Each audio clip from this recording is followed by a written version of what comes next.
बिहार में 2 सीटों पर हो रहे उपचुनाव को लेकर महागठबंधन में विवाद और बढ़ गया है। आरजेडी ने दोनों सीटों पर अपने प्रत्याशियों के नामों की घोषणा कर दी है। प्रदेश अध्यक्ष जगदानंद सिंह ने नामों का ऐलान किया। आरजेडी ने कुशेश्वर स्थान सीट से गणेश भारती और तारापुर सीट से अरुण कुमार शाह को टिकट दिया है। जगदानंद सिंह से कांग्रेस की सहमति के बारे में पूछा गया तो उन्होंने ये कह दिया कि पता नहीं। अध्यक्ष जी के निर्देशानुसार तारापुर और कुशेश्वर स्थान से बिहार विधानसभा से के उपचुनाव के लिए निम्न 2 नामों की राष्ट्रीय जनता दल की ओर से उम्मीदवारों की घोषणा करता हूं। 78 कुशेश्वर स्थान श्री गणेश भारती, 63 167 तारापुर श्री अरुण कुमार उर्फ अरुण कुमार शाह। जितनी सीटों की लड़ाई हो अब उसको तो माने सब में बंटवारा हो। चुनाव जीतने के लिए सभी लोग राष्ट्रीय पैमाने पर कांग्रेस अपने आप में एक सशक्त पार्टी है। हर तरह से उसके नेतृत्व को हम लोग समर्थन करते रहते हैं और राष्ट्रीय नेतृत्व कांग्रेस पार्टी का राष्ट्रीय जनता दल के नेतृत्व को बिहार में समर्थन करता है। अब आपसे मालूम होगा कि उनकी असहमति है। हमें आरजेडी के इस ऐलान पर कांग्रेस ने ऐतराज जताया है। कांग्रेस के कार्यकारी अध्यक्ष अशोक राम ने कशिश न्यूज से एक्सक्लूसिव बातचीत में करते हुए कहा कि आरजेडी ने गठबंधन धर्म का पालन नहीं किया। उन्होंने कहा कि पूरे मामले को लेकर पार्टी आलाकमान को अवगत करा दिया गया है। कांग्रेस अपनी तरफ से तैयारी कर रही है। कांग्रेस भी जल्द कोई बड़ा फैसला लेगी। बिहार में 2 सीटों पे उपचुनाव होने हैं और इसको लेकर आरजेडी ने अपने दोनों सीटों के लिए उम्मीदवार के नाम तय कर दिए। हमारे साथ अशोक राम जी हैं जो कार्यकारी अध्यक्ष हैं। सर, आरजेडी ने दोनों सीटों पर उम्मीदवार तय कर दिए हैं, क्या कहेंगे?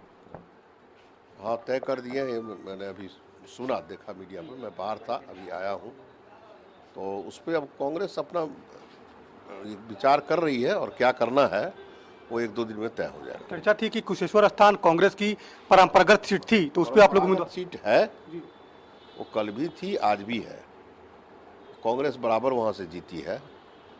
80 से लोकसभा जीती, उसके बाद 85 से बार बार या तो जदयू जीती या बीजेपी जीती, एक बार जनता दल जीती, बाकी मैं ही जीतता रहा हूँ। मतलब कांग्रेस जीतती रही। गठबंधन धर्म का पालन नहीं हुआ।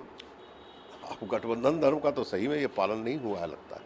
आप लोग अब क्या करेंगे? इंतजार करेंगे? क्योंकि कोई विमर्श नहीं हुआ, कोई बात संवाद नहीं हुआ। दोनों पार्टियां मिलके, तीनों पार्टियां मिलके बात होनी चाहिए, तब कुछ तय होना चाहिए था। आपको लगता है कि आप लोगों ने तो तैयारी कर ली है, तो नामांकन? नहीं, कांग्रेस तो तैयारी, कुशेश्वर स्थान से तैयारी पूरी है। कांग्रेस की तरफ से कोई कमी नहीं है तैयारी में। अब तो तारापुर के लिए भी तैयारी रहेगी। अगर उस तरह की बात होती है तो कोई, जब राजनीतिक दल है तो चुनाव लड़ना इनका काम है, धर्म है हम लोग का। तो लगता नहीं सर कि इससे एनडीए और मजबूत होगा, आप लोग कमजोर हो जाएंगे? ऐसा कुछ नहीं है। कांग्रेस का अपना वजूद है और ये राष्ट्रीय पार्टी है। हमारा संदेश पूरे देश में जाता है, तो कांग्रेस जो भी करेगी उसका राष्ट्रीय परिप्रेक्ष्य में करती है। फ्रेंडली मैच भी हो सकता है। अब जो पार्टी तय करेगी, हम लोग तो भाई आप लोग भी सर इंतजार में है आलाकमान के? हाँ, हम लोग हाईकमान के निर्देश के इंतजार में। बिल्कुल। कांग्रेस, बिहार कांग्रेस जो है वो आलाकमान के इंतजार में है कि आलाकमान से क्या कुछ निर्देश आता है। लेकिन कांग्रेस ने अंदरूनी रूप से कुशेश्वर स्थान सीट के लिए तैयारी कर ली थी, लेकिन आरजेडी ने दोनों सीटों पर अपने उम्मीदवार दे दिए। इससे लगातार कार्यकारी अध्यक्ष अशोक राम जी लगातार कह रहे हैं कि इससे महागठबंधन थोड़ी कमजोर जरूर दिख रही है। कैमरा सुनील के साथ अनिश कुमार, कशिश न्यूज, पटना।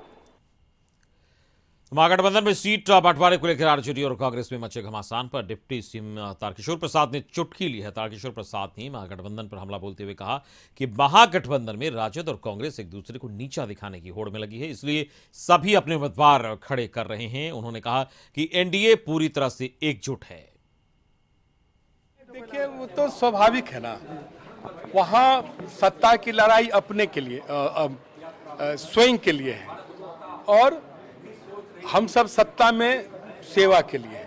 ये जो मौलिक अवधारणा है ना, इसके कारण ये सारी महागठबंधन में इस तरह की चीजें तो स्वाभाविक तौर पर चलेगी कि वहाँ हो रहा है कि हम कैसे नीचा दिखाएं अपने महागठबंधन के साथी को। और ये लोग आश्चर्य है कि जहां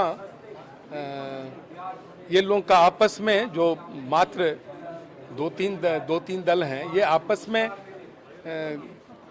जब एका नहीं इनकी बन सकती है और पूरे ये भारतवर्ष की बात करते हैं, बड़ी बड़ी बातें करते हैं।